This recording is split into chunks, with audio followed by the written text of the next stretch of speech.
Hello and welcome to Homeboundless. Today we are getting ready for the true reason for the season, the winter solstice. One of the things that you can do to celebrate the winter solstice is you can decorate an area outside for the critters, for the birds, and for whatever you have that's going to come and eat your goodies. In my case, it's probably squirrels, but we will decorate anyway.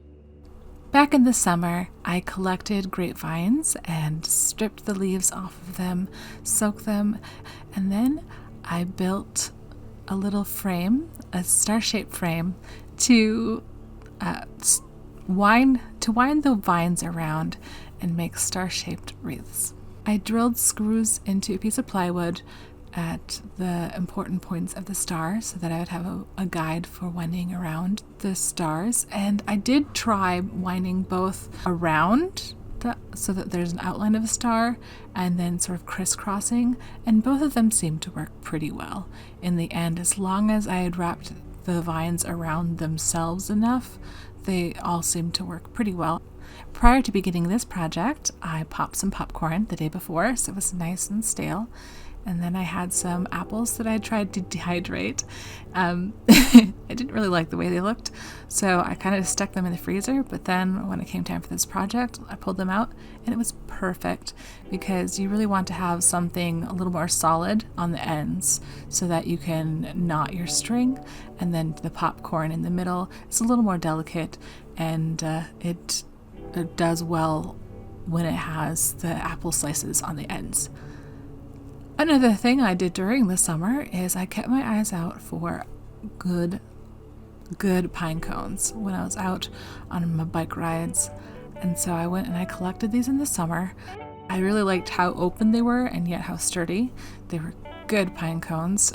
They're a little beat up by now. So I covered them in vegetable shortening and then rolled them in birdseed.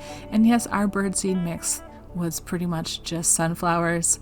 That wasn't my personal choice. I think I like a little more millet and whatnot in my birdseed, but this is what we had and it worked well. And then we had some apples. I took the same dental floss that I used for the popcorn string and the pound cones and a needle, and I just ran the dental floss through it so it had something to hang it with. And then we had some really small apples and I tied the dental floss around the stem, and they look so good hung up. I used some ribbon and I hung up the star wreaths out on the trellis. In the spring and the summer, this trellis holds cucumbers and tomatoes and squash and peas and beans, and it's really nice to be able to give it some life in the winter. This is the first year I've decorated the trellis, but it will not be the last. I had a gap in between my popcorns, so I put an apple there, and I just love the way it looks.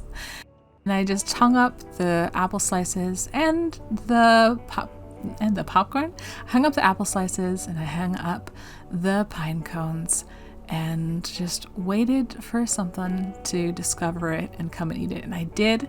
While I was doing this, I did hear and see the skitterings of little squirrels trying to get close to me, but they were too scared to come. And of course, as soon as I was back in my house, the squirrels felt safe enough to come out and destroy all my hard work. Their favorite seemed to be the sunflower seeds on the pine cones, which isn't a big surprise because they love to eat my sunflowers. I would have loved to see some birds, but it was nice to have some squirrel watching, especially this time of year where there's not really anything else that they can get into in my garden. Most of the time I'm chasing them away because I know that they're going to destroy something valuable. But this time of year, okay, squirrels, you can have a snack. Thank you so much for watching. I'm wishing you a happy and safe holiday season, and I'll see you next time. Bye!